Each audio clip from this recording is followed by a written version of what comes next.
Let's see. I'll get one more video in before I have to go to work in a little bit. Um, Josh Hawley is a conservative, but he's a conservative without a fucking clue. The story of the second Trump impeachment trial is a set of two Republican senators, Josh Hawley, a Republican from Missouri, and Senator Ben Sasse, who's a Republican from Nebraska. Both are potential presidential candidates, but that's where the similarities end. Um, Sasse is a constitutional conservative, and Hawley is a conservative without a damn clue. Sasse has a conservative voting record that horrifies Democrats, but at least his criticism of the former squatter Trump and his vote to convict the former squatter demonstrates he believes in the rule of law. That is a lot more than you can. That's a lot more than you can say about Hawley, who decided to acquit Trump. How can he justify being a serious conservative when his only fixed principle is doing anything that helps him get ahead? He can't, but most Republicans could care less anyway. While Sasse took his duties as a juror in the impeachment trial seriously, Hawley had went out of his way to dismiss the tribunal and the defendant, and to show his disdain for the proceedings, he watched parts of it from the Senate gallery while he caught up with his paperwork. There have been there have only been there have been three presidential and one squatter impeachment trial in the history of our great republic. But this judgment was just like another day at the beach for the senator from the Show Me state. Um, the GOP has morphed from being the conservative party to a Trump cult. Many of the 43 Republican senators who voted to acquit the former squatter just couldn't take the heat generated by grassroots Republicans.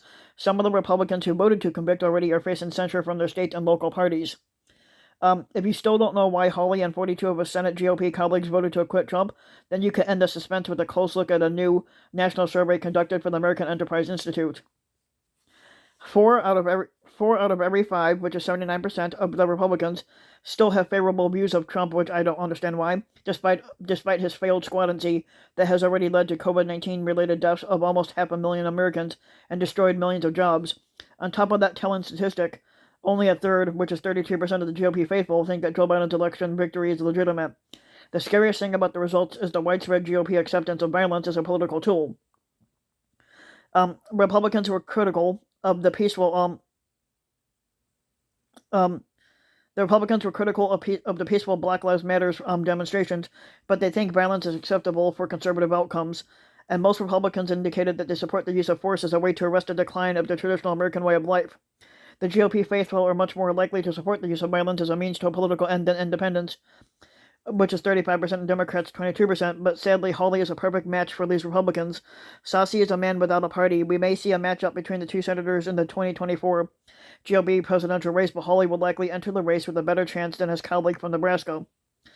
The many Republicans who support political violence aren't likely to vote in the GOP primary for a politician like Sasse, who adheres more closely to the Constitution than he does to Trump. Hawley is just the guy for this crowd supporting Trump in his attempt to undermine the 2020 election. Hawley gave his first salute to the pro-Trump protesters at the Capitol on the day of the riot. His casual dismissal of Trump's impeachment trial and his encouragement of the extremists in the GOP should play well for him in the 2024 primaries.